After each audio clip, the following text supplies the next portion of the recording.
ആധുനിക സാമ്പത്തിക രംഗത്ത് വളരെ പ്രശസ്തമായ ഒന്നാണ് സ്റ്റോക്ക് ഇൻവെസ്റ്റ്മെൻ്റ് എന്നുള്ളത്. അദ്ദേഹത്തിൻ്റെ പ്രധാനപ്പെട്ട ഒരു ചോദ്യം, ഈ അടുത്തൊരു സമയത്ത് ഒരു വിവാഹത്തിൻ്റെ സമയത്ത് സ്റ്റോക്ക് മാർക്കറ്റ് മഹറായി കൊടുത്തിട്ടാണ് വിവാഹം നടത്തിയത് എന്നും, അപ്പോൾ ഇതൊക്കെ എങ്ങനെയാണ് ഹലാല് ഹറാമ് എന്ന് വേർതിരിച്ച് അറിയാൻ കഴിയുക? ഇത്തരം സാഹചര്യങ്ങളിൽ ഇതുപോലെയുള്ള പ്രവർത്തികൾ ചെയ്യാൻ പറ്റുമോ? പലിശയും മദ്യവും പോലെയുള്ളവരിൽ നിന്ന് സംശയം പ്രകടിപ്പിക്കുന്ന രൂപത്തിലുള്ള കാര്യങ്ങളൊക്കെ എങ്ങനെയാണ് അതിൽ നിന്ന് മാറി നിൽക്കുന്നത്, നമുക്ക് തിരിച്ചറിയാൻ കഴിയുന്നത് എന്നാണ് അദ്ദേഹത്തിൻ്റെ ചോദ്യം. വിശുദ്ധ ഖുർആനിൽ അല്ലാഹു സുബ്ഹാനഹു വ തആല പറഞ്ഞത് അഹല്ലല്ലാഹുൽ ബൈഅ വ ഹറമർ റിബ. കച്ചവടത്തെ നിങ്ങൾക്ക് നാം ഹലാലാക്കി നൽകിയിരിക്കുന്നു, പലിശയെ നിങ്ങൾക്ക് നാം നിഷിദ്ധമാക്കുകയും ചെയ്തിരിക്കുന്നു. ഇസ്ലാം കച്ചവടവുമായി ബന്ധപ്പെട്ട വിഷയത്തിൽ വിശാലമായ കാഴ്ചപ്പാടാണ് മുന്നോട്ട് വച്ചിട്ടുള്ളത്. ഇസ്ലാമികമായി നിഷിദ്ധമായ കാര്യങ്ങൾ, അതുപോലെ തന്നെ ഇസ്ലാമികമായി നിഷിദ്ധമായ കാര്യങ്ങൾ, അതുപോലെ ഉപകാരമെടുക്കൽ നിഷിദ്ധമായ കാര്യങ്ങൾ, ഉദാഹരണത്തിന് പലിശ, അതുപോലെ ചത്ത വസ്തുക്കളുടെ മാംസം, ഇങ്ങനെയൊക്കെയുള്ള കുറേ കാര്യങ്ങളുണ്ട്. കള്ള്, വ്യഭിചാരം, ഇങ്ങനെയൊക്കെ നിഷിദ്ധമാക്കിയ മേഖലകൾ. അപ്പോൾ ഇത്തരം കാര്യങ്ങളുടെ ബിസിനസ്സുകളും അതുമായി ബന്ധപ്പെട്ട കാര്യങ്ങളുമൊക്കെ ഹറാമാണ്. എന്നാൽ മാന്യമായ രൂപത്തിലുള്ള ഏത് കച്ചവടവും ഇസ്ലാം അത് അംഗീകരിച്ചതാണ്, അത്തരം വിഷയങ്ങൾ പ്രോത്സാഹിപ്പിച്ചതുമാണ്. ഇവിടെ നമ്മൾ ശ്രദ്ധിക്കേണ്ടത്, ഇപ്പോൾ സ്റ്റോക്ക് മാർക്കറ്റിംഗ് രംഗത്തേക്കൊക്കെ ഇറങ്ങുന്ന സമയത്ത് നമ്മൾ നമ്മുടെ പണം നിക്ഷേപിക്കുമ്പോൾ ഏതു രംഗത്താണ് നമ്മൾ പണം നിക്ഷേപിക്കുന്നത് എന്നതിനനുസരിച്ചാണ്. നമ്മൾ ഏതെങ്കിലും കമ്പനിയിൽ പണം നിക്ഷേപിക്കുന്ന ഘട്ടത്തിൽ ആ കമ്പനി എന്തെല്ലാം മേഖലകളിലാണ് ഈ പണം പിന്നീട് നിക്ഷേപിക്കുന്നത് എന്നും, അതോടൊപ്പം തന്നെ അവരുടെ ബിസിനസ്സുകൾ എന്തൊക്കെയാണ് എന്നുള്ളതും തിരിച്ചറിയുക എന്നത് തന്നെയാണ് ഇതിലെ ഒന്നാമത് നമ്മൾ ചെയ്യേണ്ട കാര്യം.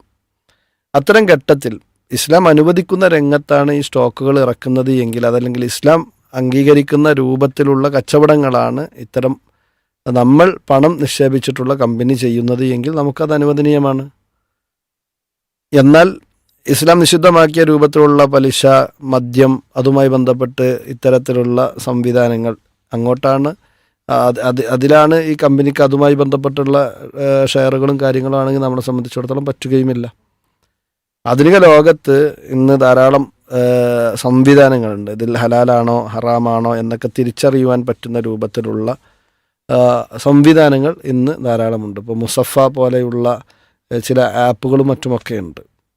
അത് ഇസ്ലാമിക രാജ്യങ്ങളിലെ പണ്ഡിത സഭകളും മറ്റുമൊക്കെ നേരിട്ട് അതിൽ ഇടപെടുകയും ഇത്തരം സ്റ്റോക്ക് മാർക്കറ്റുമായി ബന്ധപ്പെട്ട വിഷയത്തിൽ നമ്മുടെ സ്റ്റോക്ക് എവിടെയാണ് ഇറക്കുന്നത് എന്ന് പറഞ്ഞാൽ അതിൽ എത്ര ശതമാനം പലിശ വരുന്നുണ്ട്, എത്ര ശതമാനം പലിശ ഇല്ലാത്ത ഓഹരികളുണ്ട് എന്നൊക്കെ വളരെ ആ നിലക്ക് തന്നെ ഇസ്ലാമികമായി കണക്ക് കൂട്ടി നോക്കുന്ന സംവിധാനങ്ങളും കാര്യങ്ങളും ഒക്കെ ഇന്ന് നിലവിലുണ്ട്.